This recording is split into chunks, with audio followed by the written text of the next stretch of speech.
Queridos irmãos, queridas irmãs, então esse vídeo é de número 173, capítulo 26,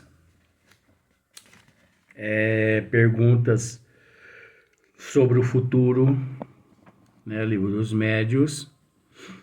Então aqui agora nós vamos para a pergunta de número 8. E Kardec faz a pergunta da seguinte forma: não é certo, entretanto, que às vezes alguns acontecimentos futuros são anunciados espontaneamente com verdades pelos espíritos? Veja bem, isso é no esmiuçamento. Nós temos que entender que existe uma classe de espíritos nobres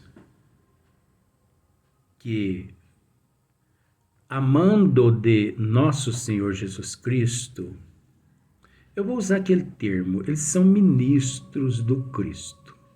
Porque nós sabemos que esse termo existe com relação ao Cristo, o Cristo é ministro de Deus. Então, nós sabemos que existe uma pleia de espíritos nobres que são ministros do Cristo, que obedecem às ordens do Cristo, né? É uma hierarquia. Então, esses seres, eles, quando têm alguma orientação, eu não vou assim nem dizer quando eles têm que revelar uma previsão, fazer uma previsão aqui para a humanidade na Terra, porque com esses seres evoluídos não existe nada desse negócio de previsão, não. Quando eles têm que revelar algo aqui para a Terra, para auxiliar a humanidade, eles trabalham em comum acordo, eles procuram aqueles médiuns que de fato a vida toda representaram o Cristo aqui na Terra. E com todo respeito,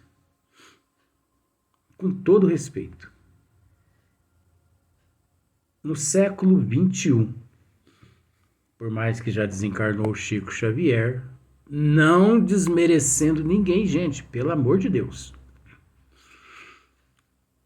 Mas eu acredito que com o retorno do Chico Xavier à pátria espiritual, esses espíritos, esses arquitetos siderais, esses espíritos ministros de Deus, eles não têm aqui na Terra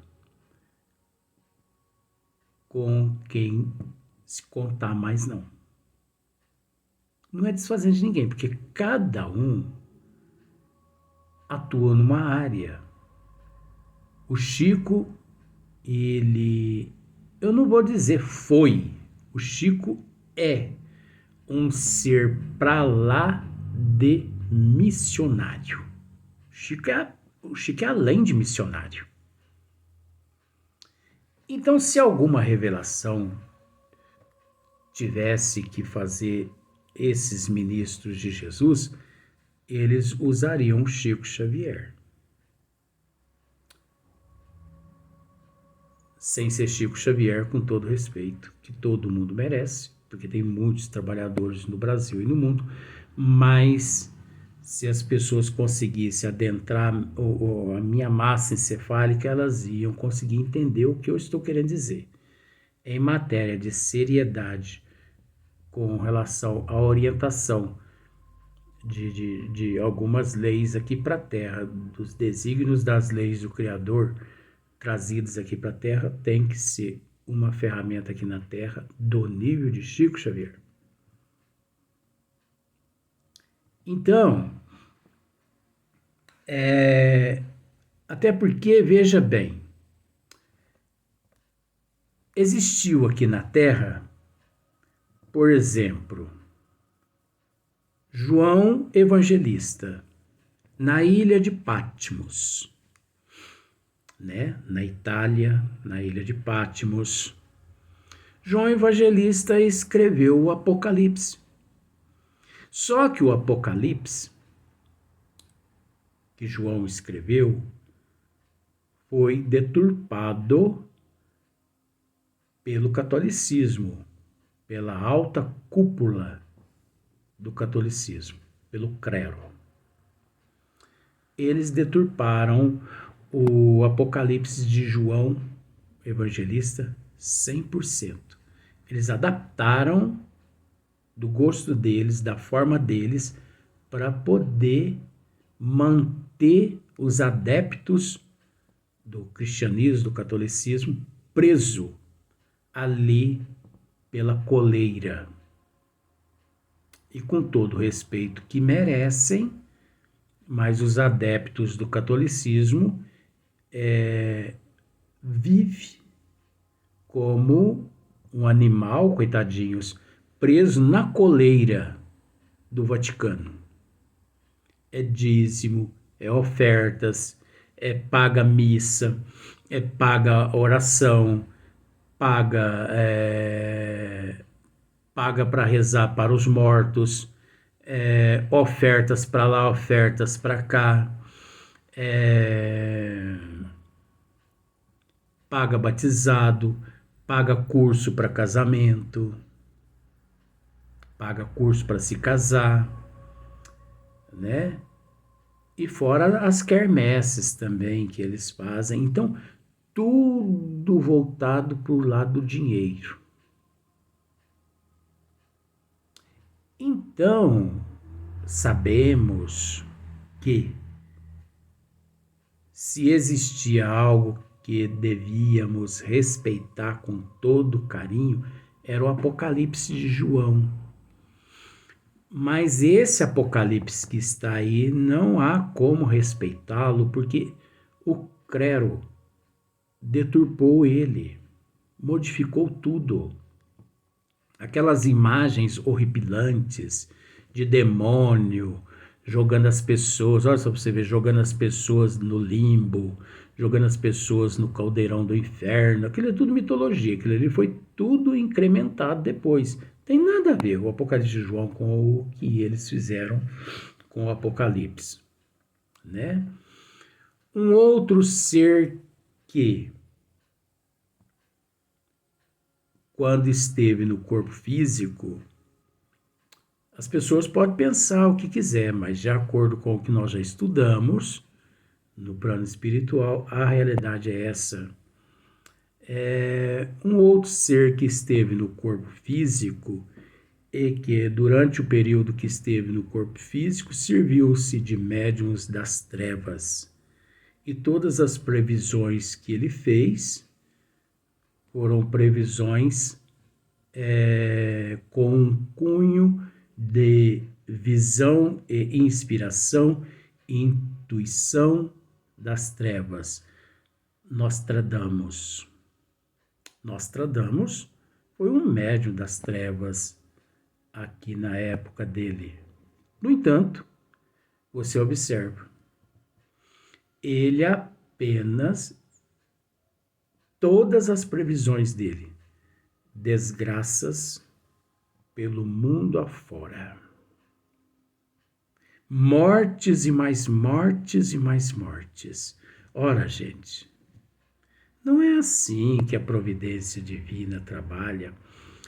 Nosso Senhor Jesus Cristo, há 2000 anos atrás, ele mais ou menos nos disse: é necessário que eu vá, mas no momento oportuno eu enviarei o meu Consolador. Então, o que Jesus mais ou menos quis dizer com isso? Que no momento que estivéssemos pronto, preparado, ele nos enviaria o Consolador, aquele que ficaria conosco por toda a eternidade. E o que aconteceu? A 18 de abril de 1857, A promessa do Cristo de 2000 anos atrás se concretizou em França, através de Hippolyte Léonard Rivail, com a compilação do primeiro livro dos Espíritos, contendo 1019 perguntas e 1019 respostas, a 18 de abril de 1857. O cristianismo redivivo. Isso sim que é uma promessa. Eu vou usar aquele termo. Isso que é uma presciência. Isso é que é uma presciência. Ele prometeu há 2000 anos atrás que um dia ele enviaria-nos um Consolador que ficaria conosco por toda a eternidade, que nos consolaria, porque a doutrina dos Espíritos nos consola. Quantas lágrimas a doutrina dos Espíritos enxuga em nossos olhos. Quantas dores a doutrina dos Espíritos retira e alivia do nosso peito. Quantas incertezas, quantas interrogações, quantos questionamentos, quantas dúvidas. Aqueles que querem estudar, né? De onde vim, onde estou, para onde eu vou, o que estou fazendo aqui? Existe a imortalidade da alma? Ou esta é a única existência? Eu devo perdoar a mim, o meu próximo?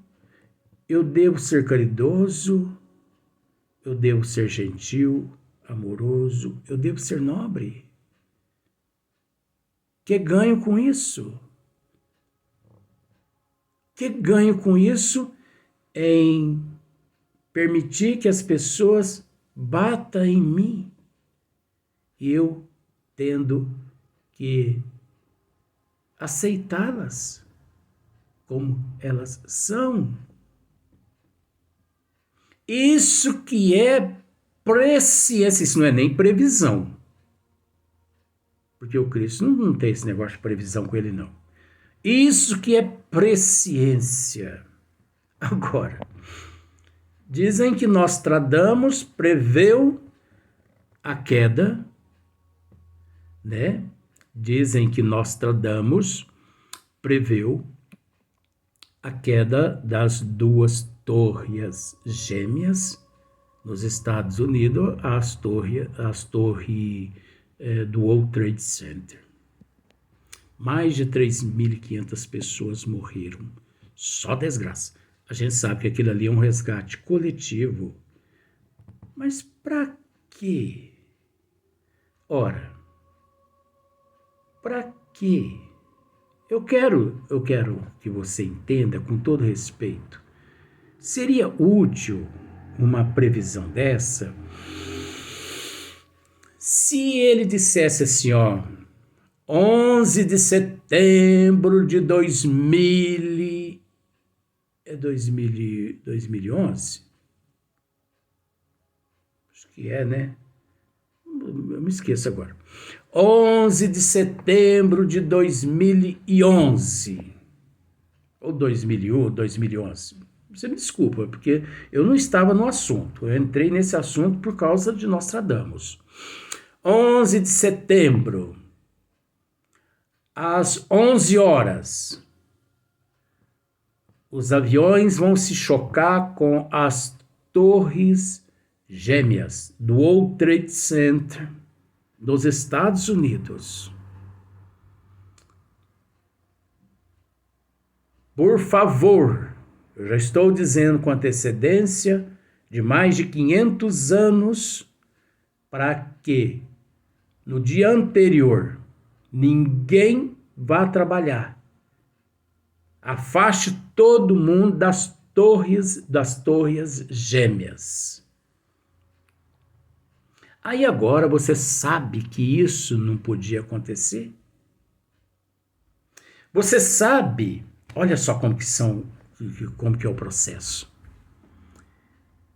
Você sabe que se eu ficar sabendo, olha só para você ver como que são as coisas. Se eu durmo e me desdobro, e eu vou a determinado departamento e eu fico sabendo que as torres gêmeas do World Trade Center vão ser destruídas amanhã, meio-dia. Você sabia que eu retorno ao corpo físico, eu não posso fazer nada? Eu não posso fazer nada. Por que, Luiz? Isso é uma provação a mim. Isso é uma prova que eu tenho que saber administrar na minha vida. Isso é uma prova minha. Você sabe por que eu não posso avisar as autoridades? Porque se eu aviso, eles pedem para evacuar as duas torres. Com isso, eu interferi no resgate coletivo daqueles 3.500 pessoas que estavam programadas a resgatar os débitos de vidas passadas naquele momento. E por isso eu respondo por ter interferido na programação delas. Então, o médium, ele tem que se conter. O médium, ele tem que calar a boca. Por isso que eu disse, 2 ouvidos para ouvir mais, 2 olhos para enxergar mais, 2 buracas na narina para poder respirar mais, uma boca para falar menos. E quando fala, coerente com os desígnios das leis de Deus. Ninguém tem o direito de interferir no resgate coletivo da outra pessoa. Você pode ficar sabendo que o avião vai entrar em pane e vai cair. 200 pessoas vão morrer. Você não pode fazer nada. Se você é médium, se você é espírita, verdadeiramente espírita, não interfira nos desígnios de Deus. Porque depois você pode responder. Ah, mas aí o fato de você ficar calado, você não omitiu, você não foi conivente? Não, porque a prova foi tua. Porque você sabe que ficar sabendo das coisas com antecedência e manter-se a boca fechada não é fácil. Eu falo, gente, por experiência própria. Você não sabe o que eu passo. Você não sabe o que eu passo.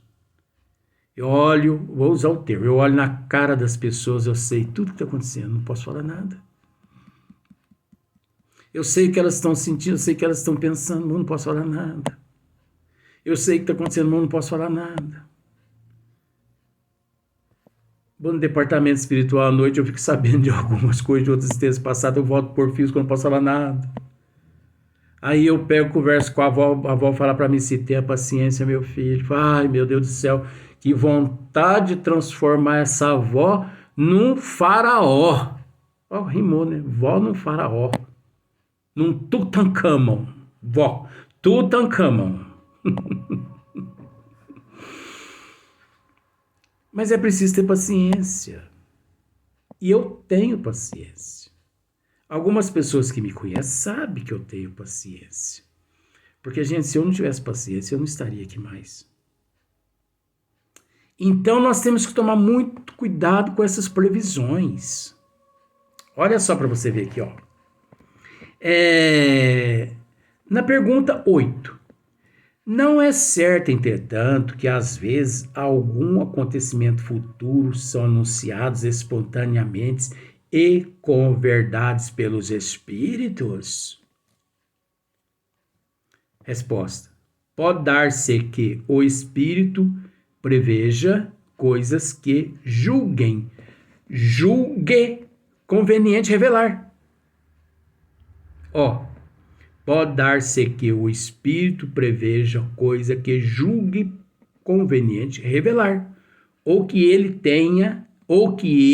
tem por missão tomar tornar conhecida, né? Porém, o porém que já complicou. Nesse terreno, ainda são mais de temer os espíritos enganadores que se divertem em fazer previsões. Só o concurso das circunstâncias permite se verifique o grau de confiança que elas merecem. Então você entendeu com todo respeito o que nós estamos querendo dizer?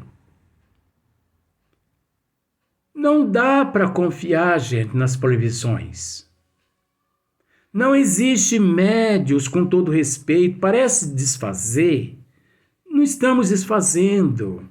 Mas acontece que o espírita, mesmo o espírita verdadeiramente espírita, ele está renunciando à luz pelas trevas, à luz pela fantasia, pelas ilusões, à luz pelas festas, pelos churrascos, pelas ilusões da carne, pelo desejo da carne. E quem assistiu Maria de Magdala, palestra proferida por Divaldo Pereira Franco, entende o que eu estou dizendo. Todos nós temos aquele momento da estrada de Damasco. Todos nós temos aquele momento. Todos nós passamos por Saulo, que ia atrás de Ananias para matá-lo. E em meio ao caminho, na direção de Damasco, né? Cristo lhe aparece, a luz tão intensa que ele ficou cego e caiu do animal, da animalia, né? E ali, numa posição de coque, totalmente humilhado, na posição de uma pessoa humilhada, Jesus lhe interroga: Saulo, Saulo, por que me persegues? Foi o bastante para que Saulo erguesse a fronte na direção do Cristo e dissesse: que queres que eu faça, mestre? Daquele momento em diante, Saulo, o convertido de Damasco. Todos nós nos encontramos na estrada de Damasco. Qual é a nossa estrada de Damasco? É a reencarnação. Todos nós, no período que nos encontramos na reencarnação, um dado momento, nós somos chamados mediante certas situações que nos acontecem, onde você tem que decidir entre a espada e a cruz. Não titubeeis, não vacile, não pense duas vezes, porque se você pensa, você abjura o Cristo. Não pense quando fores e quando eres chamado. Não pense duas vezes, porque todos nós somos chamados e nós sabemos. E o interessante é que ninguém sabe, mas nós sabemos o momento que nós somos chamados. Luiz, você sabe quando você foi chamado? Eu sei. Por isso que eu nunca digo assim, nós. Eu sempre digo assim, a humanidade. Vocês, raramente você me vê me colocando no meio. Por quê? Porque eu já fui chamado. Então, quem foi chamado encontra-se de fora daquele rebanho de ovelhas que ainda estão sendo preparadas para ser chamadas. Você entendeu a psicologia? Você não me vê dizendo assim, ó, nós brasileiros, nós humanidade, ainda havemos de passar muitas dificuldades. Eu não digo isso. Nós ainda havemos de passar.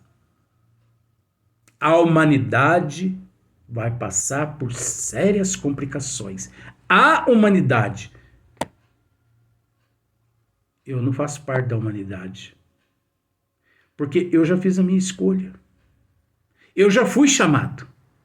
Eu já fiz a minha escolha. Que só eu sei da minha escolha. Só eu sei o que eu pedi. Agora fique atento, porque às vezes você já foi chamado e você abjurou. Por fantasias, por ilusões e por muitas outras coisas. Nós vamos continuar no próximo vídeo, mas no próximo dia.